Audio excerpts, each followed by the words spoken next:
Today is Wednesday, June 18th, 2003. This is the beginning of an interview with Mr. Robert Beachy. This interview is being conducted at the Atlanta History Center. I am Edna Taylor with AARP. Mr. Beachy served in the U.S. Army during World War II. Mr. Beachy, this is your story. I would like for you to tell us about your experience from the date of your enlistment until the date of your separation. We want you to tell the story in your own words and just share with us those experiences you feel were most important during your service. Well, I enlisted in the Army from Philadelphia, Pennsylvania. I enlisted at that time in the paratroops because I fortunately thought, well, I want to do something different. I was never really a big athlete or things like that. My first assignment was for Camp Toccoa, Georgia, in 1942, November of 42. And from there we did a lot of, I remember getting off the train, and I hadn't been in Georgia except on the coast. And I thought, well, what's this, mountains? I couldn't realize that Georgia had mountains. And we got off and started walking down. There was another regiment leaving the training area. This camp was for basic training, basically. And they were yelling, "You'll be sorry, you'll be sorry." And marched down. I think I was for a while because I saw this tower and people jumping. It was dusk. You just couldn't see it. There was a rope there that they slid down. And I thought, this is my last day in the parachutes. I got to jump out of that 40-foot tower. But anyway, it did have a jump down. And we did a lot of calisthenics. We were morning an hour, get up at 6, had an hour of calisthenics. Then we had a run, 2-mile run. Then we had breakfast. And then we had also night problems. And it was all basic training, a lot of exercising. This hour of calisthenics was really hard. And running, if you fell out on your face, they'd put you out that night and go to another army outfit. But if you didn't, if you just collapsed and fell on your face, then you stayed. From there we went to Camp McCall, North Carolina, and took advanced training, maneuvers, and types of training at night fighting and things like that. And from McCall, we went to Rebel Depot in Boston, where we went overseas. We landed in England, and from there we started more in maneuvers, and took to Salisbury Plains, and extensive training on jumping into Normandy. We had sand tables which we had to practice off of, and just plain night type maneuvers. And from then we went to another Rebel Depot to go to Normandy.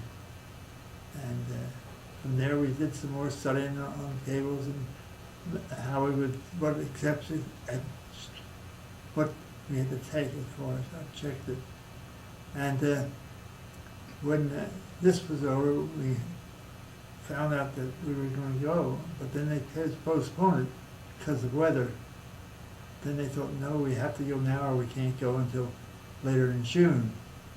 So we went to the airfields with our equipment and lined up to go. And General Eisenhower came and interviewed us and spoke to us, and also in between individual soldiers, shook their hands, and also told us that probably 80% of us would not come back because they weren't sure what was going to happen. Warning us, didn't do our morale too much, but anyway, we loaded on the planes, and we had all heavy equipment, all of us, and we had things on our legs, our rifle, and we had an extra parachute. By the way, the reserve chute we took off when we got in the plane, because we figured we're not going to need it. If we need it, it's too late to use it anyway. So we put that on the plane. We boarded, well, while we were boarding, they were playing Over There, and it made your blood run cold just to think about it. And we got in the air and we were flying over the channel, and I noticed, looked down, we could walk to the door's open off when you're in a jump plane. And I looked down there and I thought, God, the Germans are going to give up. There's all these ships all over the place. These ships were carrying troops, we assumed, equipment, tanks, and things like that. And in the meantime, when we got over the coast, all of a sudden we said they got the red light, green light, red light, which means staying up and hooked up. And my buddy in front of me, Reggie, looked around and he said, no, you get killed doing this. We're supposed to doing then. All of a sudden we get the green light, which we didn't realize we were supposed to count off. You know, number one okay, number two okay. We just started that when we get the green light, and we couldn't figure out what happened. And out we went. And three of us landed, my best buddy, and Reggie, another buddy, together. But Reggie's chute collapsed, and he had two broken compound fractures to both legs. And we gave him morphine, and we each had two doses of morphine that we could use. And we gave him one, it didn't help his pain, we gave him another, and then we thought, and each we could give him more. We decided, no, we don't want to give him more, because it's liable to kill him. So we found a priest near a little French village where we landed, because we didn't know where we were because we dropped ahead of time. And the priest said he'd take care of Reggie, because we couldn't stay with him. We had to leave on our mission. So we took off, knowing Reggie was in good hands. And we got walking down, just Don and I, and we found two girls. And they said, once we realized that they were going to take us across the river, because we were so far away. We were miles away from our objective. And they took us on a flat bottom boat where they put stick in the water, and we didn't know whether they were leading us into a trap or not, being in Normandy, and there was quite a few girls that were fraternizing with German soldiers, and we hoped not. And she got us across the river all right, and then we went on our own and met up with other troopers from the 82nd Airborne and the 101st Airborne. We had about 50 by the time we got together, and it took us 3 days to get back to where we were supposed to be. And from then on, we went and fought hedgerow to hedgerow, and they would take a machine gun in the corners of each hedgerow, and we'd shoot. Then we go on. Then the next thing you know, we went with tanks, and that's bad because you can't hear the shells coming in when you're following a tank. So you don't have time to jump in a foxhole or anything like that. And then after that, we took what we call Hill 30. It was outside of a town called Quarantine. And we had to cross a creek there. And Harry Bonifay had a machine gun on his shoulder, and he was crossing the creek, and all of a sudden he just disappeared. And a few seconds later, he comes out of the water, going up the bank. And Harry also had an experience when we started up the bank to tag. He got hit in both legs, and calf, both legs. And the medic got him wrapped up, and he's running back, and the bandages come loose, and they were streaming like streamers back up on his head. He's running away. But he was all right. Harry got went to the hospital and then come back to fight again. And then we took the town of Carentan as a last mission really in Normandy. And there we were having awards given, and I got my Purple Heart there and a Bronze Star. And right in the middle of the awards ceremony, the Germans shelled the town, so we had to get out of there. And after that, we went back to England to train for another mission. And before we had the other mission, we had flirts about 15 times, and Patton would overrun the drop zone, so we didn't have to go. Then in Holland, they were waiting for us. So we did jump in Holland, and in daylight, which was nice. And no sooner hit the ground than the Dutch underground met us, showed us where to go, and they had been alerted. And in Holland, we had battles all the time. We were in Holland 71 days, and we were on the Nether Line most of the time, across from the German troops. And they were across the other side. And I remember something I'm not too proud of. I was a sergeant at that time, squad leader, and we went across the Rhine in a little boat and to find where the enemy was. Well, we went around, we couldn't find them. And we come back, and there's a colonel there, and he said, we couldn't find any. He said, well, you gotta go back. And this is the part I'm not too proud of. We went back, we rode back, stood on the beach for about a half hour where we back, gave him some information. And the next thing you know, they're shelling mad, shelling the place over there. We felt we were lucky the first time going over there, but the second time maybe we might meet somebody and really get in trouble. So that was one thing. Then from Normandy, after 71 days there, we went back to Montherlant, France, and was camped out there. And next thing you know, I was awakened by the first sergeant in Tent City, and he said the Germans jumped in Aachen. And we said, Aachen, where's that? And he said, well, we're going to a town called Bastogne. And we did go to Bastogne, but we were in a little town called, and outside on a hill. Our regiment was lucky in a sense that the Germans didn't know we were there at that hill. And they come marching through the hill. And we opened fire on them, killed quite a few, and they didn't take our position. And the next day we saw all these poor Germans hanging over the barbed wire fences, dead. And that's morale breaking. So we thought we'd pick their bodies up the next evening, get them out of there. Morale breaking to us to see the dead, but to the Germans too. So anyway, we started going down there with litters, and all of a sudden the Germans shoot up flares. And we thought, uh-oh, we've had it. They just kept shooting up the flares because they saw what we were doing. And they felt that was bad on their morale too. So they let us pick up the body and put them in 6x6s and took them away. And then after Bastogne, we went back to another camp and trained a little bit, and then we went to Central Europe, Alsace-Lorraine. And all we did there was to keep the Germans there.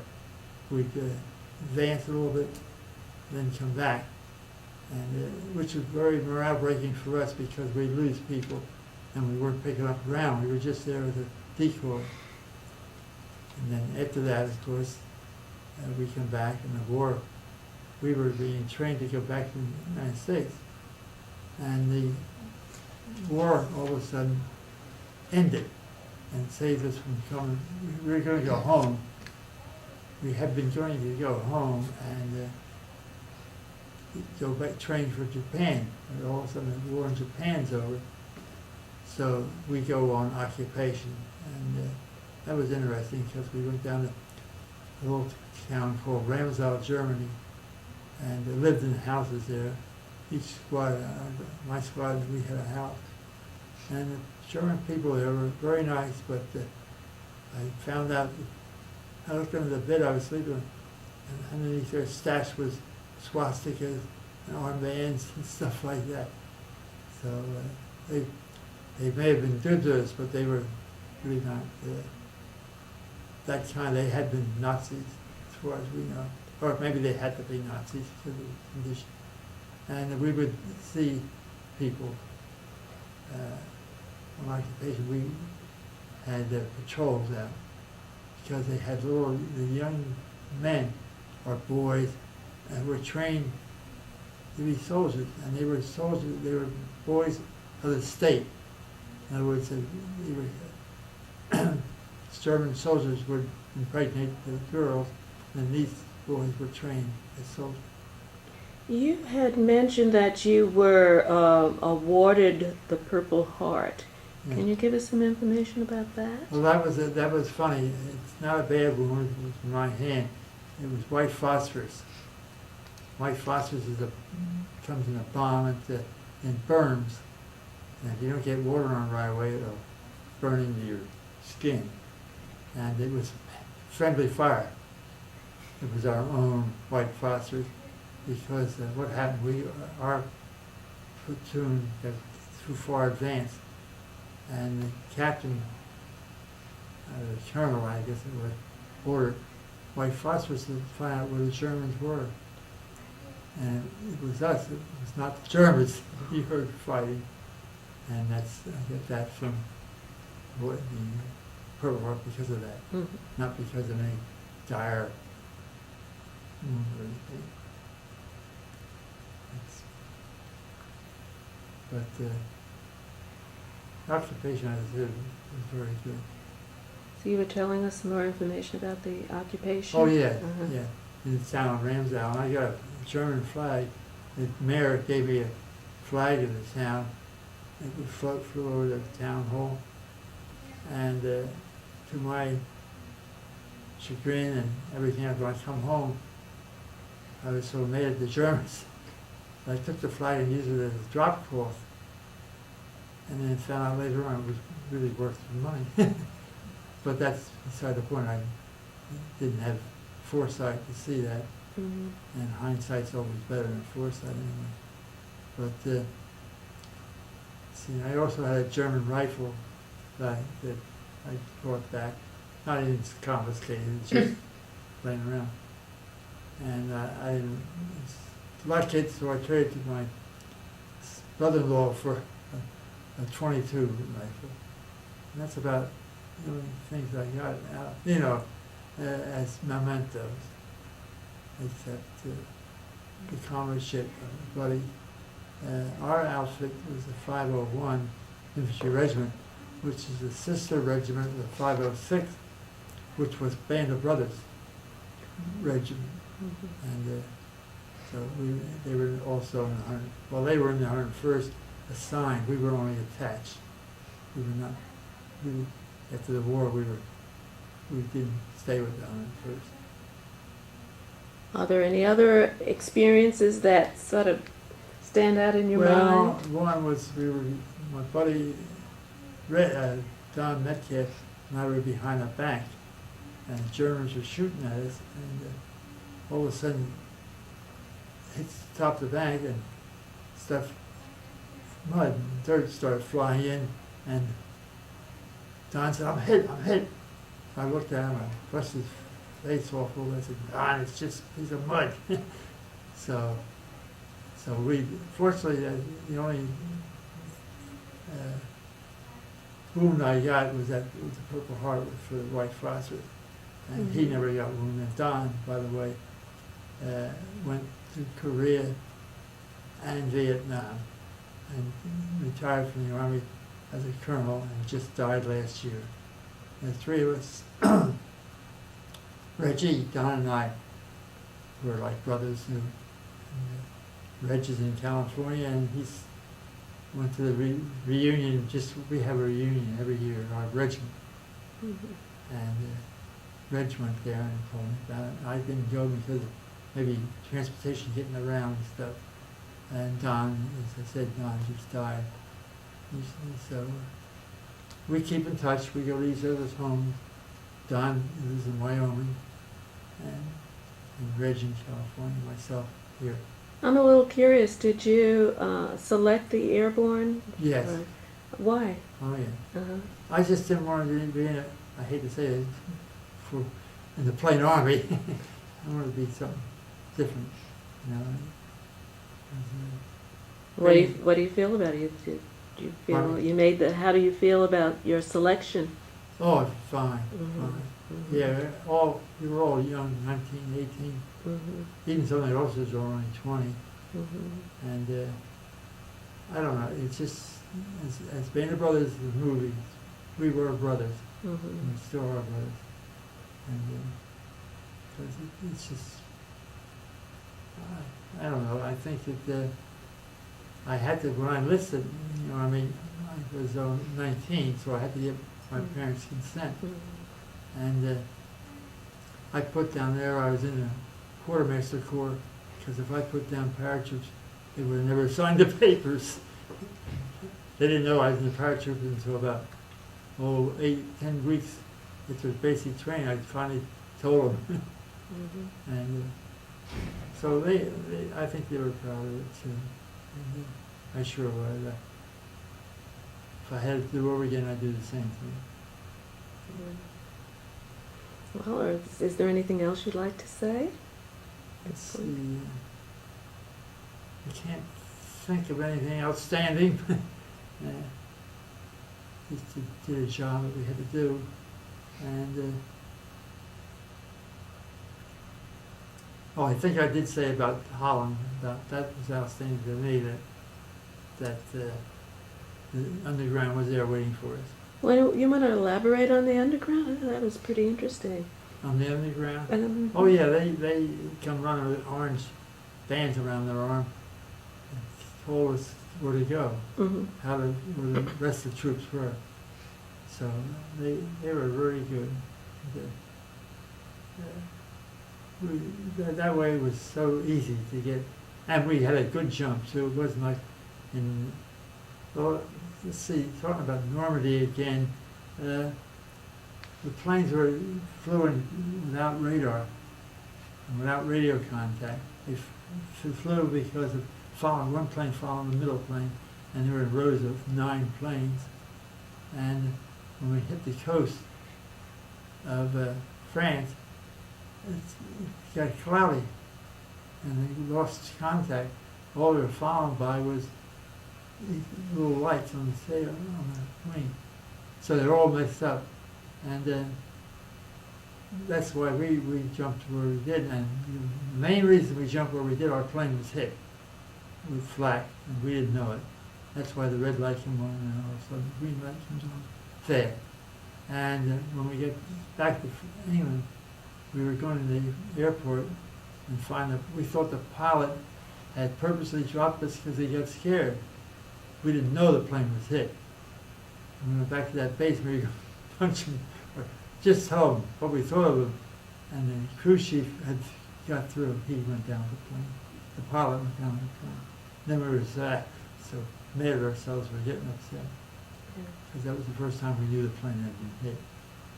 And of the 3 planes in the 101st, ours was one of the 3 planes that got hit. But we got out. The other 2, they didn't get out of the plane. So we were fortunate. The crew chief, he said the pilot held it as long as they could to keep it so we could get out. So he was really a hero. Mr. Beachy, well, thank you very much for your history. I hope it was Appreciate it, yeah. Thank you. We should have told them about Lady Astor and her bees. Oh, yeah, I forgot about that. Yeah. Oh, Lady there was Astor, another I forgot story about that, to it. Lady Astor and the bees. I'll tell you that, Go ahead. Oh, It's not anyway, we were running. camped It's not running. outside of England in a bivouac area, and we were camped outside of England, and right there was a fence right near where our tent was, and bees would come in. We had orange marmalade. And you can't tell a bee from a bee is in the orange marmalade because we're the same color as they are. We were getting bit, stung, and we would complain about it. And somebody said, "Well, that's Lady Esther's state, and she doesn't like Americans." And she purposely moved the beehives over here. We got all of that. Oh, okay. Oh, again, thank you very Well, much. thank you again. I think it's so nice to hear something absolutely ridiculous like Lady Esther's bees. Yes. And she was an American, which was funny, right?